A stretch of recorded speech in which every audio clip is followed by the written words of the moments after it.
A drumming prodigy that turned into a legend, Tony Williams is an innovating, groundbreaking drummer that helped reshape jazz in the 60s and 70s. The influence of his body of work and playing style resonates strongly not just within the jazz world but beyond it as well. Tony Williams was born in Chicago but grew up in Boston. He took to the drums at an extremely young age and was already playing with established musicians by the age of 13. When he was 17, his path crossed with Miles Davis when he was credited on the trumpeter's album 7 Steps to Heaven. Even this early on in his life and career, you can immediately recognize Williams' talent and control of the instrument.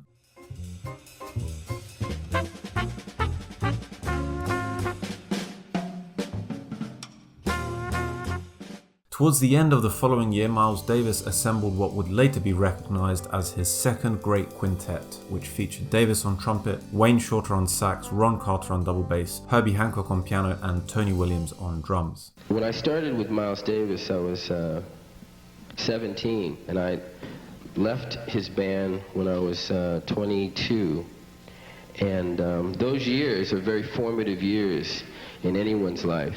So for me, I guess you can imagine being in a situation where you're playing with someone who up until that point was one of your idols, and you get with them and they tell you that anything you do is okay. So that's what it was like. I was with a lot of people that whatever I played seemed to fit. A very exciting experience for those years that I played with that band, and I can't begin to tell you the benefits that have come my way because of that. You know, when you're that young and someone says that anything you do is all right, you gain a lot of confidence and a lot of maybe sometimes too much confidence, but I'm still working that out.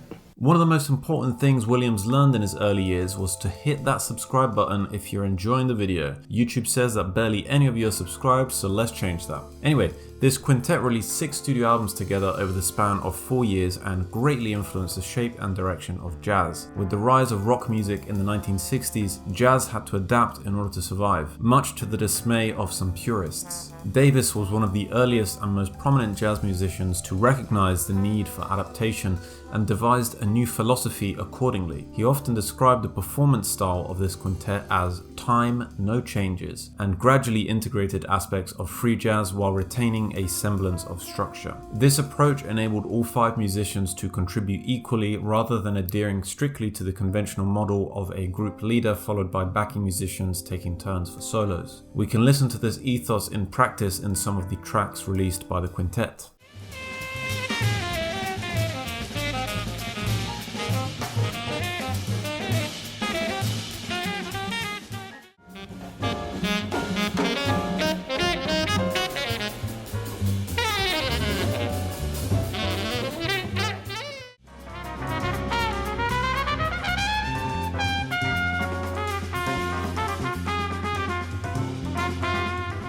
So you can notice the formal difference in compositions compared to Davis's earlier work, and although the quintet's first album, ESP, can be described as hard or post-bop, as they continued to work together they progressively embraced a radical new sound which would form the foundations for jazz fusion. From Davis's perspective of wanting to progress and push the boundaries of jazz, there couldn't have been a better drummer to join his band than Tony Williams. He was young, energetic, bold, and would be fundamental to the group's sound. This quote from Davis's autobiography highlights just how taken he was with the young drummer. I'd heard this great little 17-year-old drummer named Tony Williams who just blew my fucking mind. He was so bad. Man, just hearing that little motherfucker made me excited all over again. I could definitely hear right away that this was going to be one of the baddest motherfuckers who had ever played a set of drums. Throughout this autobiography, Davis isn't afraid of speaking critically and harshly of people he played with, but you would struggle to find a bad word against Tony Williams. He goes on to say, "The band revolved around Tony. And if I was the inspiration and wisdom and the link for this band, Tony was the fire, the creative spark." The quintet would go on to release some of the finest albums in Davis's discography, starting with ESP and followed by Miles Smiles, Sorcerer, Nefertiti, Miles in the Sky, and Fee the Kilimanjaro. Throughout this time, Williams appeared on other noteworthy records like Kenny Dorham's Una Mas and Herbie Hancock's Empyrean Isles, to name a couple.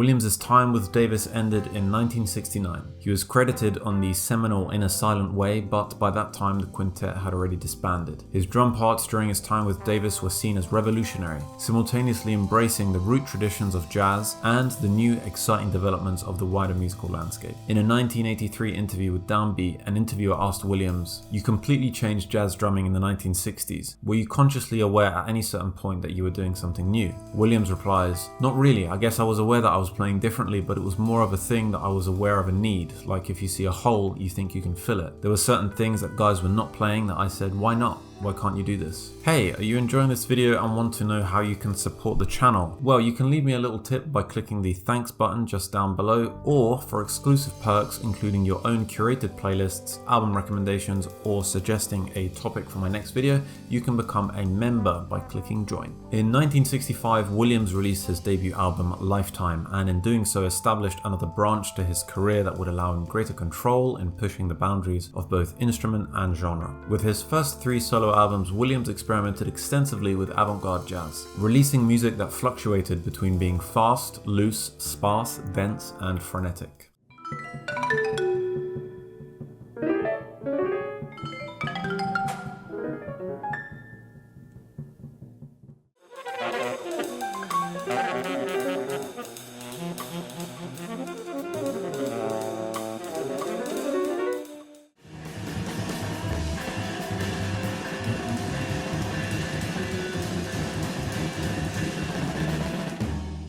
The 70s and 80s saw Williams continue his work with his solo material under the name The Tony Williams Lifetime, and he also collaborated with a variety of notable names in jazz, including Herbie Hancock, Weather Report, and Wynton Marsalis.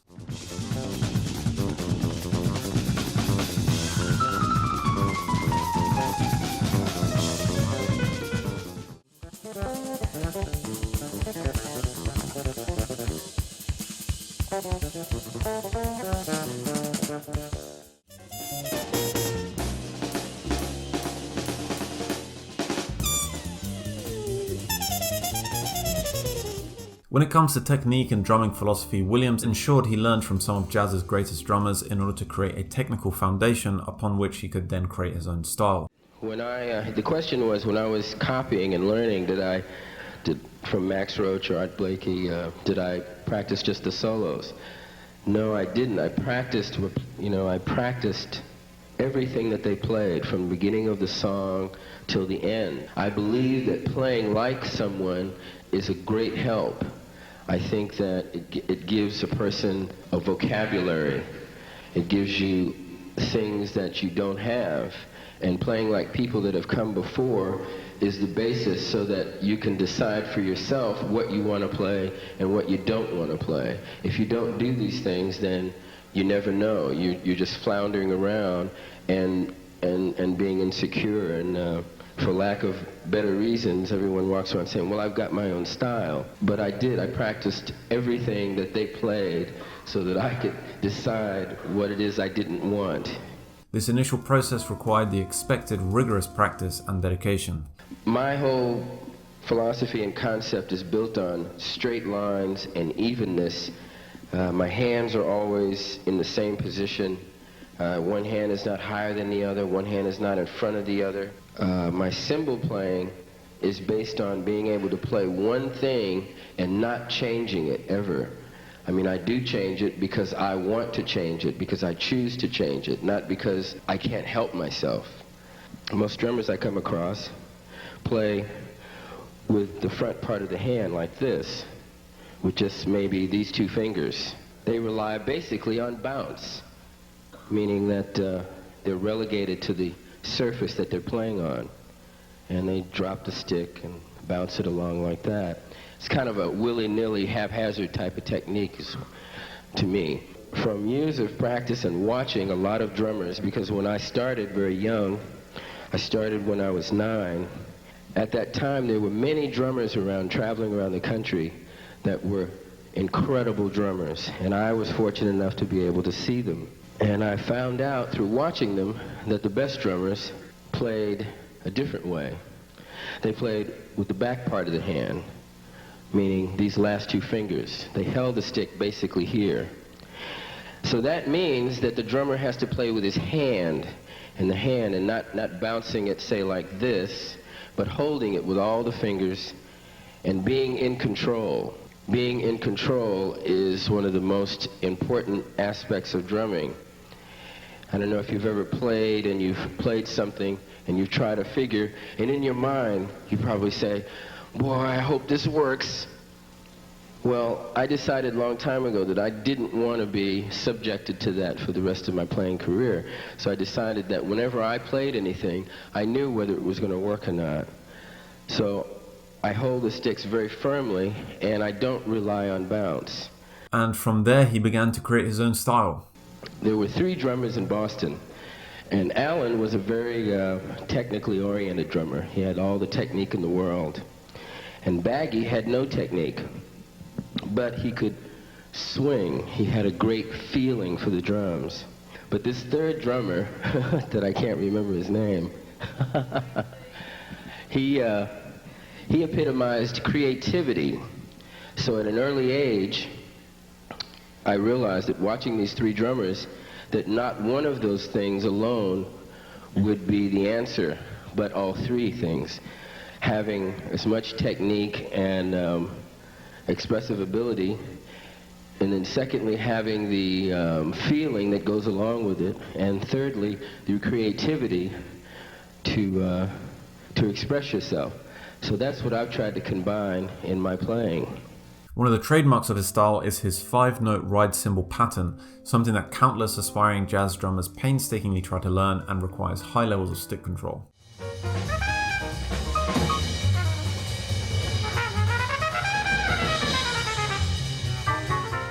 Williams' style has been described as controlled chaos. In a 1992 interview he gave to Bill Milkowski for The Modern Drummer, he stated, "I like to play loud. I believe the drums should be hit hard." From this description, the untrained ear may just hear percussive noise when listening to Tony Williams, and this is something that comes up a lot in his interviews, but the reality is that there's a lot of nuance to his playing. In this 1983 interview with Downbeat, the interviewer asked Williams about the development of his limb independence, and Williams replies, "I get this question about independence a lot, even from drummers, but they can't even be clear about their ideas. I mean, you hear them play something and you say, what was it that you played? Or if they hear themselves back on tape, they say they thought they played good, but that it didn't sound like that. So the idea is that when you play something, for it to sound like what you intended, not to have a maybe kind of sound." So that's what I got from Alan, the idea that you have to play clearly. In this other interview to Drum Magazine, he highlights how he wants to change public perception of the instrument. "The drums are perceived just like noise, banging," he said. "People don't think that the drums can speak and sing and whisper. Today, the drummers are looked upon as less than musicians, and I'm tired of it. That's what I'm interested in doing, educating not only the public, but the drummers." Tony Williams stands as an icon in the realm of drumming due to his unparalleled innovation, technical brilliance, and profound influence on jazz music. His meteoric rise as a teenager was defined by dynamic playing and inventive rhythms that reshaped the landscape of jazz drumming, and later in his career, his pioneering work helped the birth and development of jazz fusion. He left an enduring legacy behind him and will continue to be a reference point for countless musicians.